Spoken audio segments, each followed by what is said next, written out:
నమస్తే. నా పేరు రమేష్ కడారి, హైకోర్టు అడ్వకేట్, హైదరాబాద్, తెలంగాణ.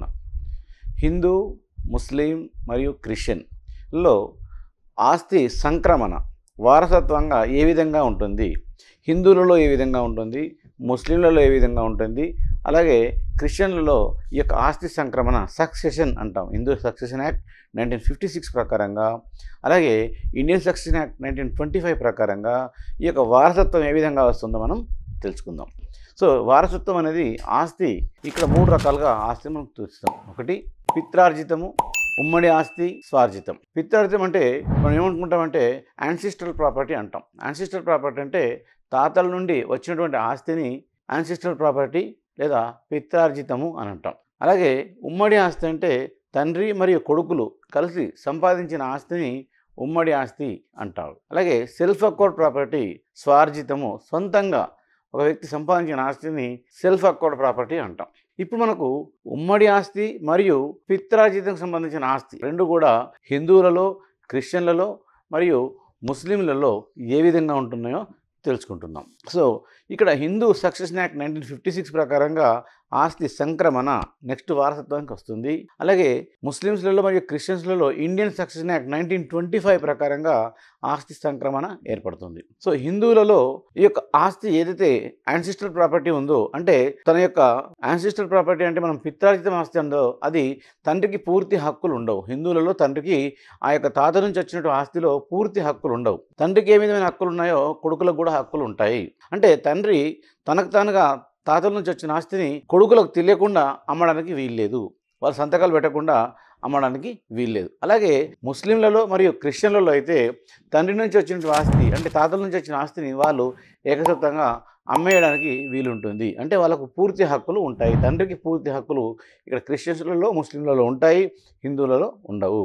అలాగే తండ్రికి వీలునామా రాసే హక్కు, తాతల నుంచి వచ్చిన ఆస్తిలో వీలునామా, ఒక కొడుక్కి నేను వీలునామా రాస్తాను, నాకు కూతురికి వీలునామా రాస్తాను, లేకుంటే ఇంకెవరికైనా వీలునామా రాస్తానంటే వీలు లేదు. హిందూ సెక్షన్ యాక్ట్లో అది వీలు కాదు. కానీ ముస్లిం మరియు క్రిస్టియన్ యాక్ట్లలో ఈ యొక్క ఉమ్మడి ఆస్తికి మరియు పిత్రార్జిత ఆస్తికి కంపల్సరీ వాళ్ళు వీలునామా కూడా రాసుకోవచ్చు. అంటే అక్కడ ఎవరికైనా వీలునామా రాసుకోవచ్చు. అలాగే హిందువులలో తన తండ్రి నుంచి వచ్చిన ఆస్తిని ఏకదాటిగా దానం చేయడానికి వీలు లేదు. సో అదే క్రిస్టియన్స్లలో తను దానం కూడా చేయడానికి వీలుంది. అంటే తండ్రి తర్వాత కొడుకులకు ఇన్ఫర్మేషన్ చేయకుండా కొడుకులు మైనర్లుగా ఉన్నప్పుడు తండ్రి ఆస్తిని తనకు తాను అమ్మేసుకుంటానంటే హిందువులలో ఉండదు.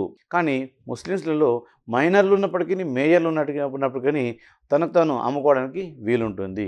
సో హిందువులలో తండ్రి పిల్లలు మైనర్లుగా ఉన్నప్పుడు ఆస్తి అమ్మితే పిల్లలు మేజర్ అయిన తర్వాత తన వాటా కావాలని పిల్లలు కోర్టు ద్వారా ఆ ఆస్తిని తీసుకోవడానికి హక్కు ఉంది. అంటే తండ్రి పిల్లలకి ఇన్ఫర్మేషన్ లేకుండా మైనర్లు ఉన్నప్పుడు అమ్మేశాడు కాబట్టి మా ఆస్తి మాకు కావాలని కోర్టు ద్వారా ఎవరైతే కొన్నారో అతని దగ్గర నుంచి రాబట్టుకునే అవకాశం ఈ యొక్క పిల్లలకు హిందూ యాక్ట్లో ఉంది, హిందూ సెక్షన్ యాక్ట్లో ఉంది. కానీ ముస్లిం మరియు క్రిస్టియన్ యాక్ట్లలో ఒకసారి తండ్రి తన ఇష్టానుసారంగా అమ్మేసిందంటే ఆ ఎట్టి పరిస్థితుల్లో ఆ ఆస్తి హక్కు ఉండడానికి వీల్లేదు. సో హిందువులలో ఉన్నటువంటి ఆస్తి యొక్క నిబంధనలు, సంక్రమణ యొక్క నిబంధనలు ముస్లిం మరియు క్రిస్టియన్స్లలో ఉన్నటువంటి ఆస్తి యొక్క సంక్రమణ నిబంధనలు చాలా తేడాగా ఉంటాయి. సో కాబట్టి మనం ఇక్కడ ఈ హిందువులు యొక్క ఎవరైతే యాన్సిస్ట్రల్ ప్రాపర్టీ అంటున్నామో దాని విషయంలో మాత్రమే ఈ యొక్క నియమ నిబంధనలన్నీ కూడా వర్తిస్తాయి.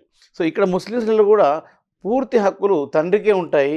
తండ్రి తర్వాత తదనంతరం మాత్రమే వీళ్ళకు హక్కులు ఏర్పడతాయి. కానీ ఇక్కడ తండ్రి ఉన్నప్పుడే హిందువులలో హక్కులు ఉంటాయి. అదే సెల్ఫ్ అక్వర్డ్ ప్రాపర్టీ అయితే, సెల్ఫ్ అక్వర్డ్ ప్రాపర్టీలో హిందువులలో, ముస్లింలలో ఎలాంటి తేడా లేదు.